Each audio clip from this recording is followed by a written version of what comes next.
নানা রঙের হাঁসের পদচারণা আর ডাকাডাকিতে মুখর চারদিক। ছড়িয়ে ছিটিয়ে রয়েছে সাদা ও বাদামি রঙের ডিম।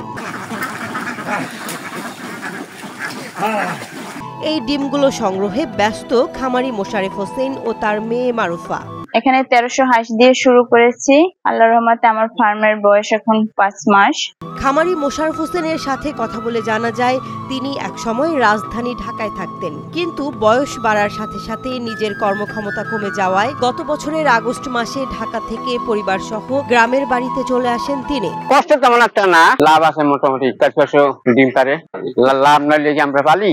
এরপর নভেম্বরের শুরুতে বসতবাড়ির আঙিনা ও নিজ পুকুরের প্রায় 78% জমির ওপরে 5 লাখ টাকা ব্যয় শুরু করেন খামার। 2 মাস বয়সী প্রতিটি হাঁসের বাচ্চা 200 টাকা হিসেবে মোট 1300 খাকি ক্যাম্বল ও চিংডিং জাতের বাচ্চা ক্রয় করেছিলেন তিনি।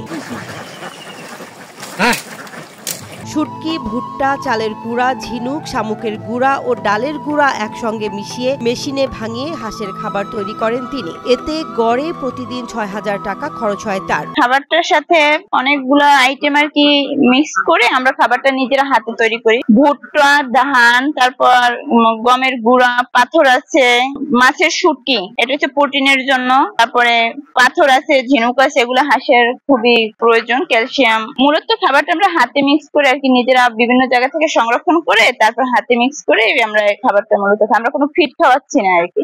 মোশাররফ হোসেনের মেয়ে মারুফা জানায়, প্রতিদিন গড়ে 700 ডিম দেয় হাঁসগুলো। পটুয়াখালী ও দুমকি থেকে পাইকাররা এসে হালি প্রতি 60 টাকা দরে ডিম নেন। স্থানীয় পর্যায়েও ডিমের বেশ কদর রয়েছে। 1300 হাঁসের ভিতরে আপনার এখন 700 হাঁসে ডিম দিচ্ছে।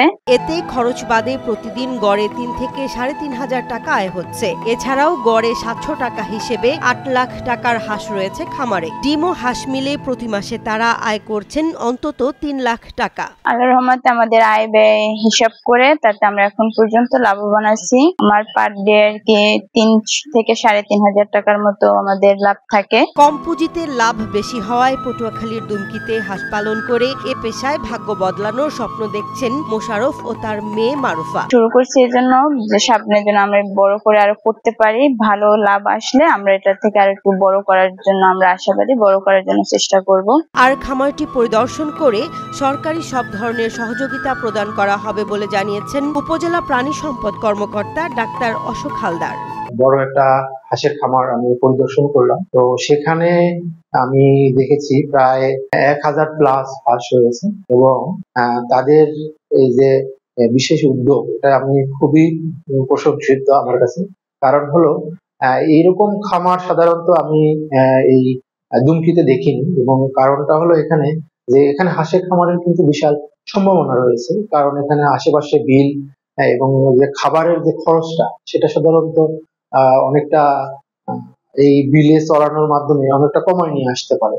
এবং আরো সবচেয়ে বড় একটা সুবিধা হলো এখানে আশেপাশে নদী, হ্যাঁ, এবং তারা যদি এই যারা হাঁসের খামারি আছে এরা যদি এই নদীতে চড়ায়, এখানে খাদ্যর যে খরচটা এটা অনেকাংশে কমায় নিয়ে আসতে পারে। এবং বিশেষ করে এই হাঁসের খামার করতে গেলে যে খুব বেশি যে ঝুঁকি রয়েছে এমনটা না। এখানে শুধু 2টা ভ্যাকসিন যদি দেওয়া হয়, হ্যাঁ, তাহলে সর্বোচ্চ তাদের যে রোগ ব্যাধি থেকে অন্ততপক্ষে তারা ঝুঁকিমুক্ত ভাবে তারা এই যে খামারটা করতে পারে। তো এখানে আমাদের প্রাণী সম্পদ অফিসে বিশেষ করে আমাদের যে কর্মকর্তা রয়েছেন, আমাদের উপজেলা প্রাণী সম্পদ কর্মকর্তা মহোদয় রয়েছেন এবং আমি রয়েছি। আমাদের সাথে যদি তারা নিয়মিত যোগাযোগ রাখে, এবং আশা করি তারা যে ঝুঁকিটা মনে করছে যে একটা হাঁসের খামার করতে গেলে বিভিন্ন ধরনের যে রোগের একটা ঝুঁকি, মরে যাচ্ছে, এ ধরনের সমস্যাটা আশা করি অনেকটা তারা প্রতিরোধ করা সম্ভব। হ্যাঁ, এবং এখানে যে খাদ্য ব্যবস্থাপনা একটা অন্যতম গুরুত্বপূর্ণ বিষয়। কারণ একটা খামারের প্রায় যে খরচ হয় প্রায় 60%, হ্যাঁ, সেই ইয়া থেকে হয়, অর্থাৎ খাবারের খরচটা হয়। তো এখানে সবচেয়ে বড় সম্ভাবনাটা হলো এই যে বিল রয়েছে, সাথে নদী রয়েছে, তো এরা সেই খাবারের বড় খরচটা কিন্তু তারা কমাতে পারে। হ্যাঁ, তো শুধু তাদের এই কিছু বিশেষ করে সময়টা তাদের জন্য একটু ঝামেলা, বাট বড় একটা সময় কিন্তু এই বিলে পানি থাকে এবং নদীতে পানি থাকে।